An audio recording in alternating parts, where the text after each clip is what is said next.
What's up mga katots? Ngayon, papasok na naman kami uli. Panibagong araw, panibagong buhay. Samahan mo kami sa araw-araw namin na gawain dito sa Europe. Let's go guys! So ayan po. Nantay lang namin yung service para makalis na kami. Ito na yung service namin.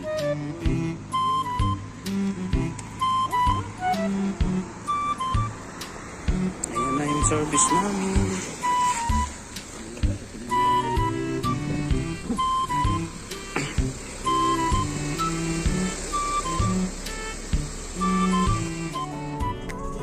Ayan po, nasa biyahe na po kami. Bali around 20 minutes lang po yung biyahe namin mula sa bahay papunta sa pinagtatrabahuan namin.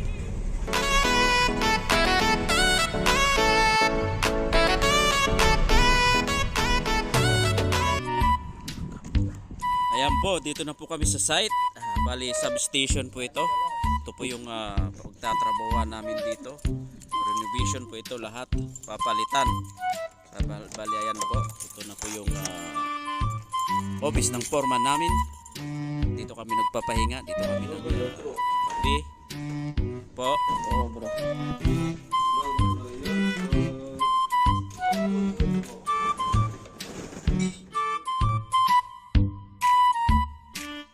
At ito na po ang ginagawa namin. Ayan po ay isang disconnector. Bali, lalagyan po yan ng bus bar. At yan naman po ang ginagawa ni Tots Ranel. Isa po yung isolator mula galing sa taas na bus bar. Pababa dyan sa disconnector. Ayan po ay susuplayan ng 10 kilovolts. Napakalakas po yan. Master Ranel. Ayan, basta-basta. Ayan, mag-apply sa Meralco.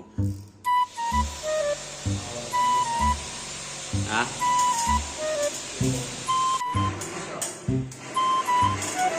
Mili malang diferensya.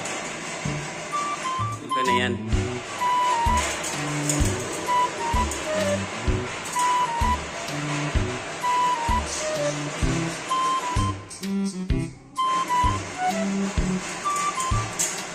Turbo.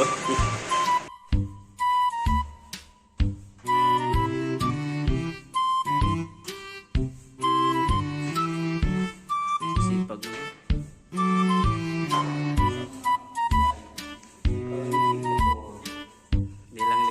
Pintor pa.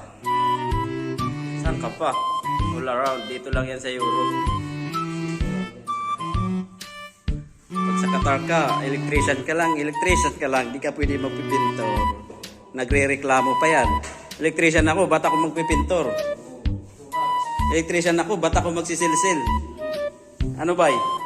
Pero dito sa Europe, walang ganun. Paano sa'yo ng trabaho?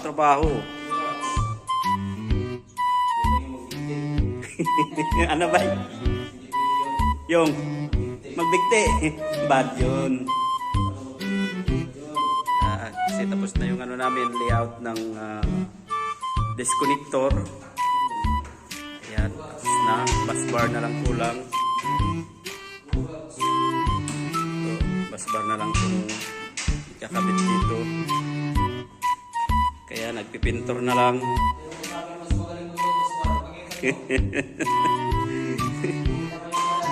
Yung pintor namin ngayon. Pintor for today's video. Si Master Ranil. Ano? Dods, galing marunong basbal, Dods. Dods, kurats. Ipapakita na ni Ranil next week. Gaano ka kagaling. Dods, nakikita mo yung bali ng 360. Dods, ang gano'n yan. Nakikita mo yung bali ng 360. Ayan. Nakaabang na yung disconnector. Basbar yan. Ngayon, this is for today only. Grabing bigat. Tapos maglalagay pa kami nito ng switch Basic. manual. Yung nagsabi na mahirap. Ang hirap-hirap talaga, no?